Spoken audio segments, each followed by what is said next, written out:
as we bring in Jim Palmer once more and take a look back at a magical 2022 here. And Jim, where do you start with what this team ultimately brought us this season? Well, you don't start in April because they were 7-14. I mean, they scored, it was a weird year. You had the lockout. You had a very short spring training. But they go 7-14. I mean, again, as you mentioned, 52 and 110. They have the highest ERAs, both bullpen and starting pitching, highest ERA in baseball. They don't score 3.67 runs on the road. They can't win at home, can't win at home. I mean, they changed the configuration, which changed the kind of the pitching. But they started out 7-14, and they don't even score 3 runs a game. They pitch pretty well in the month of April, and then they get a little bit better in May. And then all of a sudden they have their first winning month, since 2017 in June. And then July is the 10-game winning streak. And I mean, to me, that changed the whole year. Now, they did beat some teams that didn't have winning records, but you always play teams that don't have winning records. But they took advantage of it, got back in the race. And I think from that time on, they knew they could win more than they lose. And that's what competitive teams do. That's what winning teams do. And, they were able to pull it off. And then, they had the hardest schedule over the last 5-6 weeks. And, the bullpen got exhausted, and Mike Elias would be the first guy to tell you, the probability of winning when I made the trade, the Jorge Lopez to Mancini to get young pitchers, was not good. He was told that. Doesn't mean he didn't want them to win. But again, he was looking at the global view, the future of this organization. But they still hung in there until the last 2.5 weeks, where the bullpen got pretty exhausted.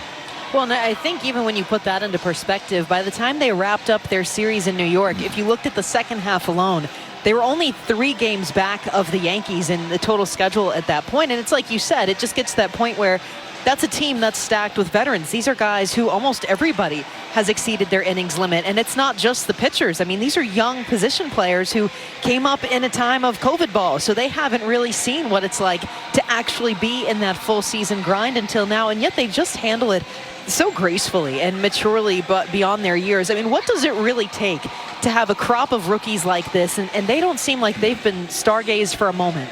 Well, nowadays it takes losing. I mean, we saw it down in Houston. Mike Elias was there. Jeff Luna was the president of baseball operations. They got Correa in 2012. They got McCullers in 2012. Then it was Bregman in 2015. They got Gurriel as a free agent.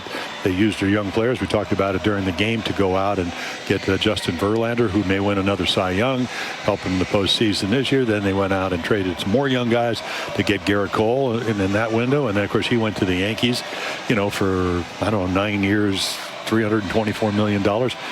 Every time he pitches against the Orioles, he makes as much as this entire roster. So this is a fabulous year. And the general, so to speak, I had the little general in Earl Weaver, has really been Brandon Hyde. And, you see it. We go in there and we talk to him over the last 3 years when he took over in 2019. And he's a little frustrated, but you never would really know it, I think, if you're a player, because he knew this is not the Cubs when he was on the World Championship Cubs in 2016. This was a team that needed to get better. And then all the great teams I played on, when I got there, we had Boog Powell, and then we had we traded for Frank Robinson, but we had Paul Blair, who won 8 Gold Gloves, and then they kind of moved away. Then we got Bobby Grich and Don Baylor. And then Grich was a free agent. Then we got Eddie Murray and Cal. And so, again, you're always looking for an infusion of young talent. And again, the draft allows you to do that if you make the right mistakes. It's not like, and we were on the road 10 days ago, and I started talking about, just threw out some names to Kevin Brown. He says, who are those names? I said, those were our #1 draft choices. So they don't always work. But this front office has made some really good decisions as far as getting talented players. And they're here, they're getting an experience, and now as they progress into their second, maybe or first full year, they're going to have to figure it out. And we all know that can be difficult. But again, they have a lot of talent. It looks like they do a lot of the things that, if you're a hitter, that make it tough, which is plate discipline and not swinging at balls. And of course, the guy that's leading the band is Adley Rutschman, who everybody I talk to says if he's not the best catcher in baseball, he's certainly on his way to do that. And he certainly has changed I think the culture of this ball club. He has. And you know, one moment I loved in particular, we got to ask Robinson Chirinos where the biggest growth was with Adley. And he said he actually looked at him and he said, this is your team. I need you to speak up. I need you to be a leader. You've got to be a little more demonstrative. He said when he got here, he was a little bit quiet, and he's just loved how much he's flourished under that, which just kind of shows how well Adley's able to take that constructive build, recognizing a veteran that has 10 years and what he's able to give him right now and go from there. Now, I know that Adley won the most valuable Oriole, but I want to get your picks on this. Outside of Adley, one pitcher for you and one position player who just really made such a big difference this year. Well, position player, well, you know, Mateo was the best defensive player and should win a Gold Glove. He was that good. Santander had a terrific year. I mean, you know, it's funny when I always kind of looked at our guys and I'm going, okay, you know, it's my right fielder, Kenny Singleton. We talked about the last guy to hit more home runs than he did. Well, he was also third the most valuable player in 1979. So is he better than the guys who were playing, our right fielder? Yes. How about our center fielder? And you go right around the lineup. Now, the Orioles aren't quite there yet, but you're better than anybody where you catch. And then you look out at right field, and I'm reading early, well, you know, they may trade him. He has value. Of course he has value because he's a corner outfield in the American League East. And if you're going to be one of the better corner outfielders in the American League East, you can play. So could he get a little bit better maybe hitting left-handed as far as the average?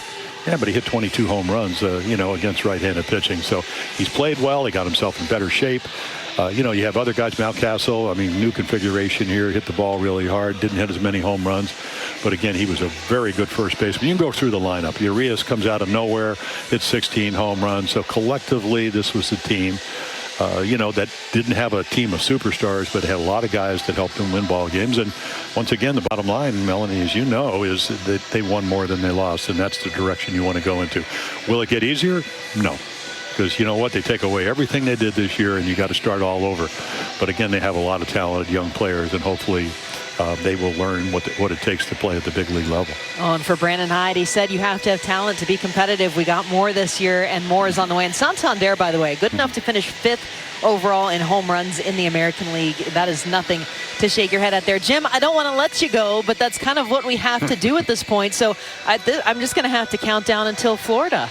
Well, yeah, and you have a great postseason and enjoy it. I know you're doing some work, so at least that's what KB said. So I got to follow these guys. I don't know if he can be trusted, but anyway, have a great not only off season but postseason.